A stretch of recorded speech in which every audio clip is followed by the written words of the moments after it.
Welcome to Cross Platform Podcast, where we discuss how to solve productivity problems across platforms. I'm Augusto Pinaud, And I'm Art Gelwicks. and this is episode 19, Wearables Technology. Yeah, this is kind of cool because the timing's just right. There's been a lot of talk in the wearable space over the past couple of months. We'll hit on a bunch of it, but I'm curious, and probably what we should do is we should level set up front as to what are the wearables that are part of our platforms right now.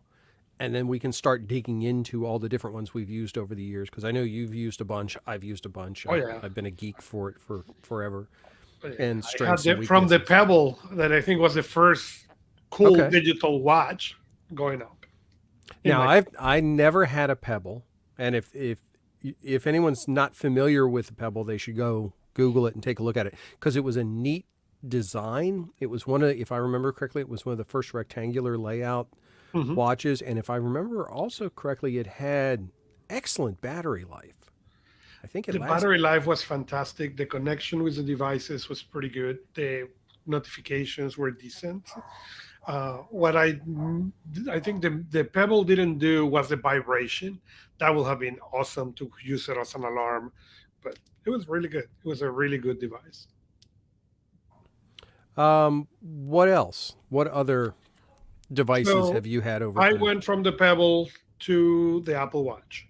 So I used my Pebble until it was uncompatible basically with anything else. I never, that's not true. I also bought within had a one that was a pedometer on the regular face of it's basically a regular watch with the digital accessories, and they have still do that approach to smart or smarter watches, and you don't recharge them. They have a battery, so the battery lasts a year or so, and you just replace the full battery in a watch store.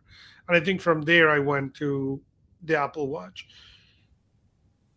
I think the challenge with wearables is that they do nothing. If you ask me, okay, what your watch do that is important. You pick other devices, you pick your phone, what the phone do that is critical for you, and may not be make phone calls, but there is something that device do that is critical. And same thing happen with computers, tablets. When you ask that on the watch, there is nothing that the watch do that is critical. That said, it does a bunch of little things that are incredibly useful, and it's the those all little things that make the technology incredibly cool. Yeah, I've had smartwatches since all the way back in the days of the old Timex one that you would sync. It actually, I think it had an infrared receiver on it, and you could sync from your calendar down to the watch and take your calendar with you. That's as smart Ooh. as it was. I mean, it was like squirrel smart. It wasn't actually like person smart. But that always got me intrigued because I've always loved mobile tech. So every time I've had an opportunity to get my hands on some form of wearable tech, I tried to make a point of doing that. Probably the biggest leap into what I would call current mobile tech uh, was when I got a Samsung Gear 2 or Fit, Samsung Gear Fit, their fitness tracker. Because it was a little bit more than just a regular fitness tracker. You have the Fitbits and things like that, which absolutely count as wearable tech, and we'll Oh talk yeah. about that later. But it was one of the first ones that had a color display on it, and it could actually take messages and things like that. And that was very intriguing. But the one I've counted on for the past several years has been the Samsung Galaxy Watches. I had a Frontier for a number of years, and then I just recently upgraded to the Galaxy Watch 4. And I absolutely love the device. I wear it constantly. I have it with me all the time. And I count on it for doing a lot of things. But you're absolutely right. In and of a device itself, it really doesn't do anything. I mean, it's very rare that you find things that it will do exclusively that you can't do on something else or do somewhere Correct. else. It is absolutely an accessory device. But within that space, I think those types of devices and the ones that we're talking about today have really come into their own. They have become a viable part of our productivity platforms. I mean, we count on them to be able to do certain things and react and respond and how they work into our equations. Mm. So you're an Apple Watch guy now, right? Yes, I am. Now you don't have the newest one, you have the one just before that. And if I remember correctly, back to when we were talking about the Apple launch and the products and all, that you were thinking about the upgrade. One of the things I want to talk about when we start to think about wearable tech, and specifically where it falls into our equation, is because it's not doing explicit jobs, but it's making other jobs easier. I don't think we have the same path of upgrade like we've talked about in, for example, our hardware upgrade episode, where we said, you've got to plan this upgrade through and things like that. I don't think that quite applies as much to wearable tech, because I think it's one of those things where you will upgrade if you're going to see benefit from it, but there isn't really anything compelling that says that you have to get rid of the old one, unless it's just flat out not supported anymore. So it's an interesting mindset. Would you consider it? Would you consider wearable tech a luxury? I will say that wearable tech was a luxury item, and it was a geek item. Without any doubt. Won't argue there. Okay. I think we are getting closer and closer to where it's not. And the reason for that is the push that all wearables are doing through health. Yeah. No, if they will have not get that vein of health, they will still be a luxury item. But now, when you think on my parents are old. Okay. Mm-hmm. The fact that they have a watch that can let me know if they fell. Okay. That will call the emergencies. That for me is not a luxury anymore. That is almost a need. If not a need, let's call it a peace of mind device for me. But it's not a luxury anymore. No. When you think on all the people, on all the things, the Apple Watch tells you, hey, your heartbeats are high for what you are doing on the activity, what's happening, pay attention. Those things, are we considered luxury? No. I think the more they have gone towards that health component, they have lost a lot of that luxury that without any doubt was at the beginning. Yeah, I'm very inclined to agree with you on the health aspect of it. I think it has changed the entire dynamic around wearables and their purpose, because by definition, you're wearing it. It's close to your person. It has access to that proximity to be able to gather that information and that data. And when we look at things like the Apple Watch, we look at things like the Samsung Watch, we look at fitness trackers, we look at even the hybrid ones. I have one sitting on my dresser that's a hybrid smartwatch that actually is a mechanical analog dial on it, but it still tracks things like steps through a motion tracker and all. Those have a direct value because that data is something that without these devices, we would not have access to. It's difficult. It's not impossible, but it's difficult to do things like tracking your step counting using a smartphone. You can keep it in your pocket, but it's kind of iffy. But that's about the extent of it where it can go. Tracking things such as your heart rate and your blood ox and that sort of thing requires that immediate contact level physical proximity. The watch is a natural design for that. It's that mini computer concept of placement and interaction with your body. What I find intriguing is smartwatches have been out for quite a while, but what catalyzed this real interest, at least in my mind, is the fitness trackers. They lowered the price down to the point where they were more reasonable, and they had a specific job. Their job was just to gather health information. So, you think about your Fitbit, your simplest Fitbit. It has very basic jobs that it does. But then they start to layer on functions. You get a Fitbit Charge, for example, so we can do messaging, and it can do, it can show you your calendar and things like that. It gets closer to that smartwatch functionality. So when I think about these wearables, I have two classes of wearables. Mm-hmm. Display and non-display wearables. That's how I kind of break them out in my mind, because we've started over the past few years to see more wearables that actually don't have a display on them. The Oura Ring is the one that jumps to mind right away. I don't actually have one of those Oura Rings, but they've become very popular, especially as of late, because there's some celebrities who have started to tout the fact of, that they wear their Oura Rings all the time. They require your smartphone to provide you that interface and that information. The advantage they have is they are innocuous. You basically don't know you have it on all the time, but it is constantly pulling that data for things like sleep and heart rate and things like that. And it will tell you, adjust this. And I think that's its strength. When we look at this data that this wearable tech is able to gather, inputs into our productivity system, being able to make recommendations as to how best to use that data is when it's most useful. And I'll use the example of the sleep tracking. Do you use sleep tracking on your device?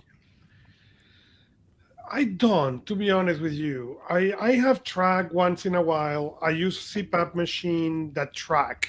And maybe that is the reason, because it sync with the thing. And the nights that I sleep back and open and look the app, how bad it was.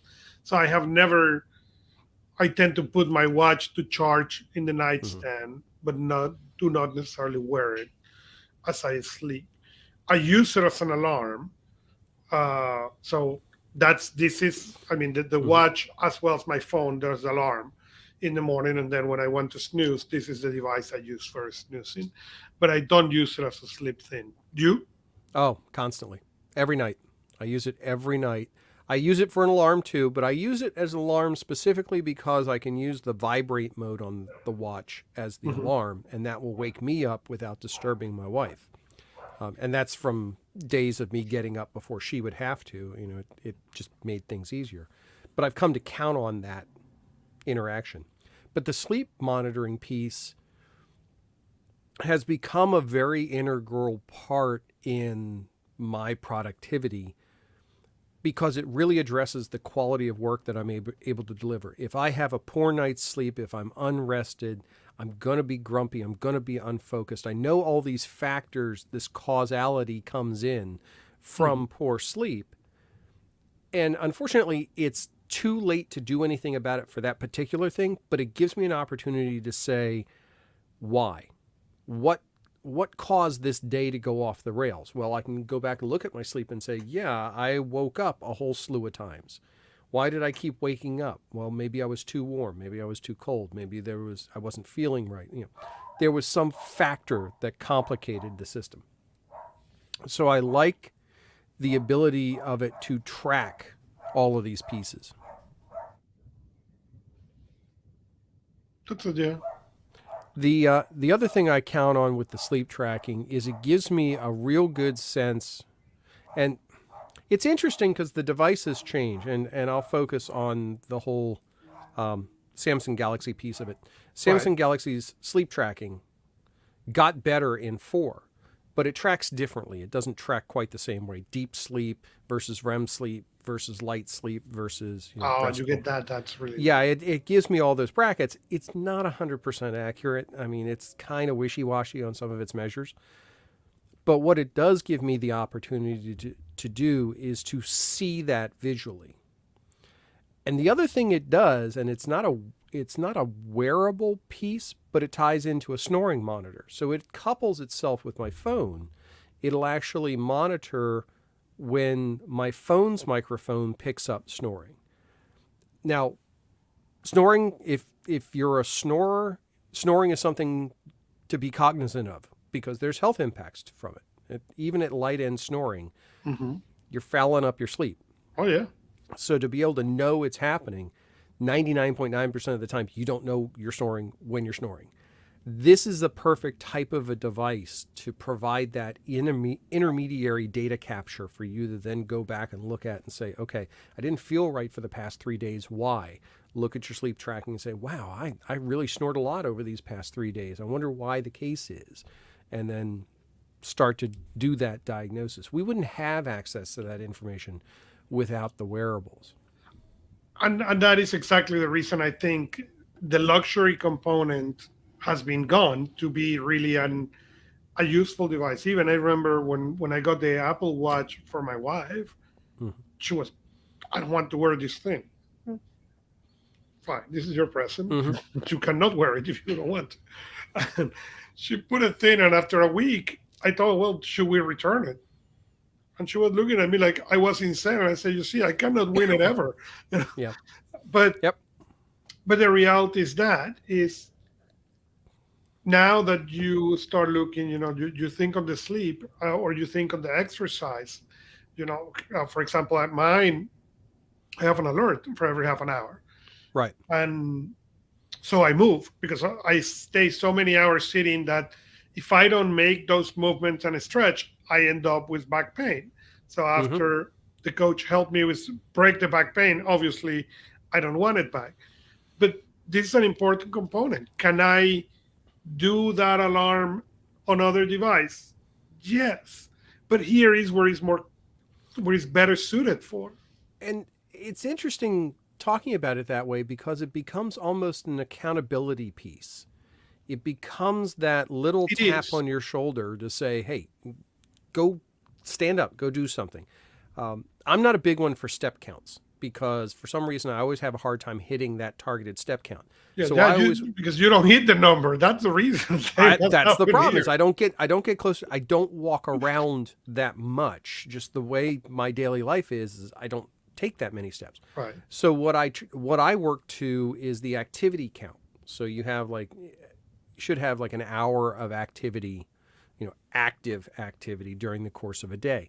That's what I try to track against. And I look at it and say, okay, am I actually getting that hour of activity and at least moving a little bit?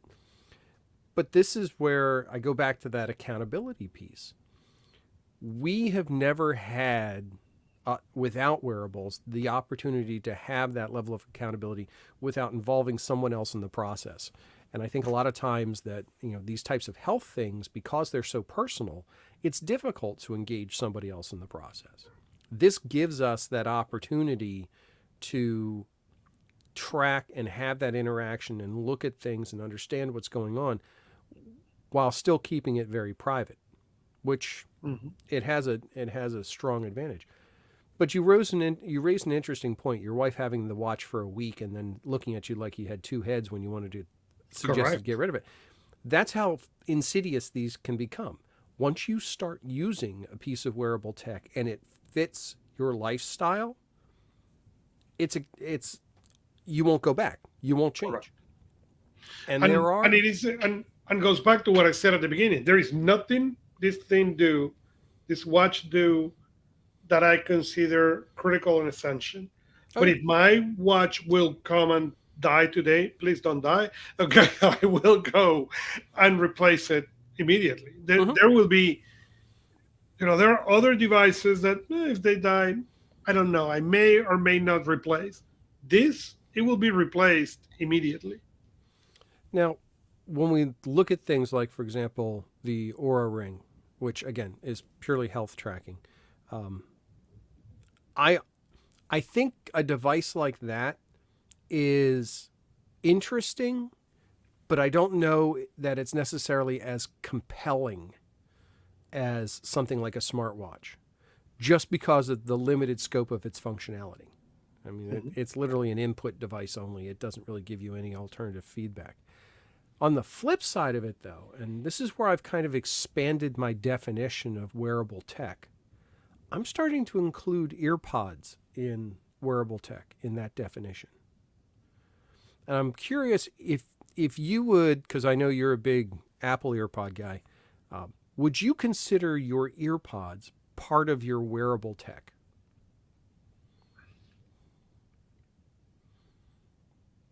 Interestingly, no, I consider the AirPods an accessory Mm-hmm. of the, but it's not a wearable tech for me. Maybe they put sensors, I will start considering like that, but Mm-hmm. I will not currently consider them that way. But that is interesting. How about you?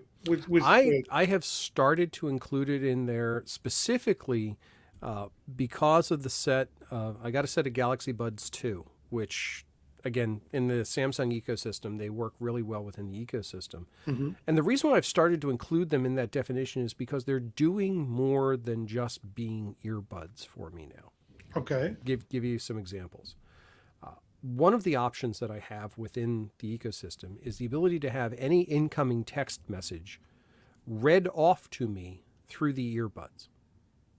So I don't have to look at my phone. I don't have to look at my watch. I will actually get, a prompt in my ear that says message, and it will read the message off to me. Right. That that little interaction I have found has been wonderful because I've gotten messages when I've been crawling around under the car working on things.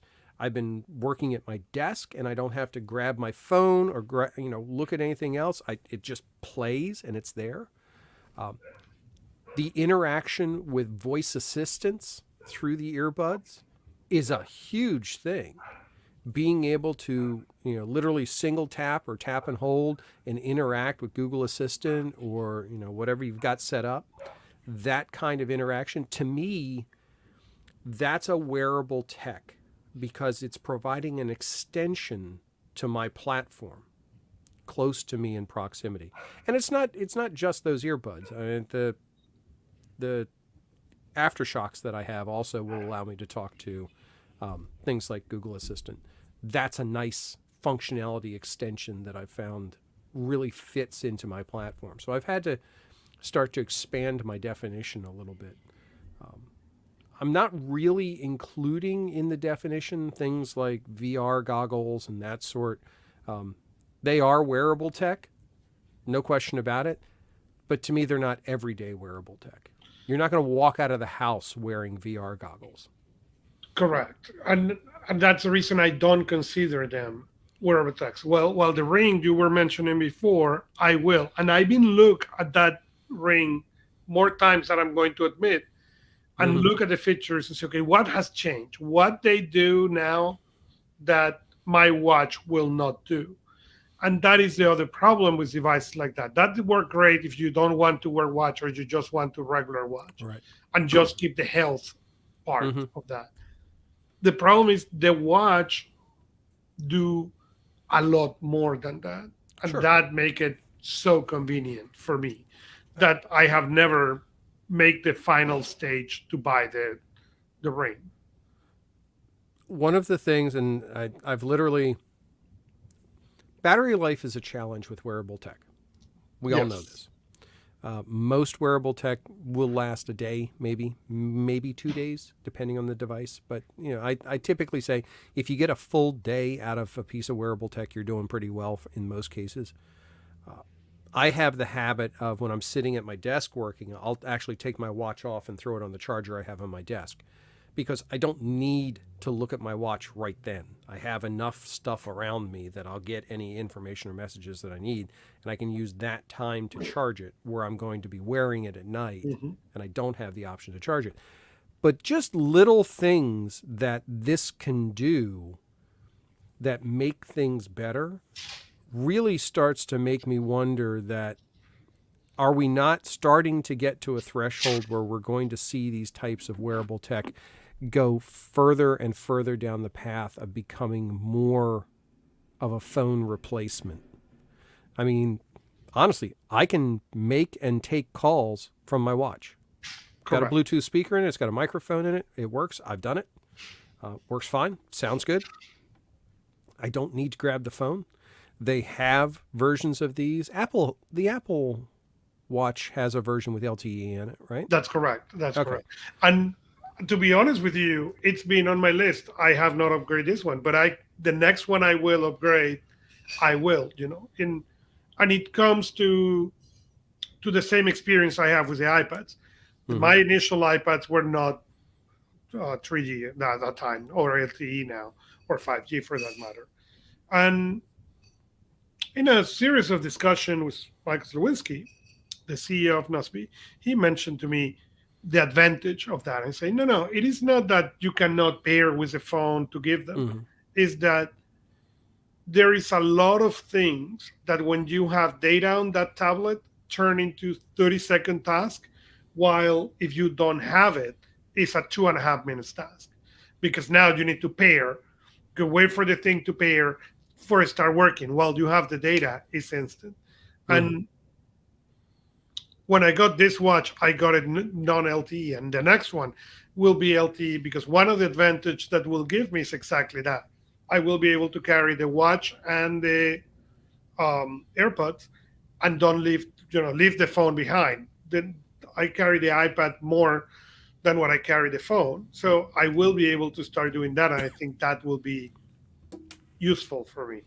Yeah, it's interesting. I've tried to work through that scenario in my head for myself, thinking about would I get a yeah,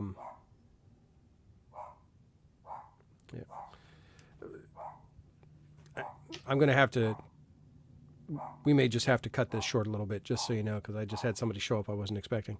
Okay. But anyway, trying to use a phone in this kind of a context or a watch in this kind of context makes it tough because for me, I count on my phone so much, and it really is hard to. But that is the difference. The phone for me is still to this day a second device. My primary device is the iPad Mini. I don't leave the house without that thing. I go with that thing everywhere. So I could make for the phone calls the watch because I will still carry with me my LTE uh, iPad Mini with me. Yeah, it's going to be interesting to see. Tell you what, I am going to have to stop this. Actually, unfortunately, my grandson is coming for the evening, and it looks like they're here early, and I'm the only one here. And that is the way to do it. So Yeah, so anyway, we're gonna have to wrap this one up, but I want to come back and revisit this next week because I want to explore some of the things that we've talked about a little bit, and there's more to dig into. Specifically, I want to talk about other devices, how it integrates in, and online payments because that's one of good. my. So we are favorite going things. to stop the show. Yeah, As we're of going to do a quick today stop and make it here. a second part for episode 20. So follow us where you want to listen podcast, like us or subscribe us, and leave us a review. You Yep. can also interact with us on personalproductivity.club. We are Augusto Pinaud on Art Gelwicks. See you next time from your favorite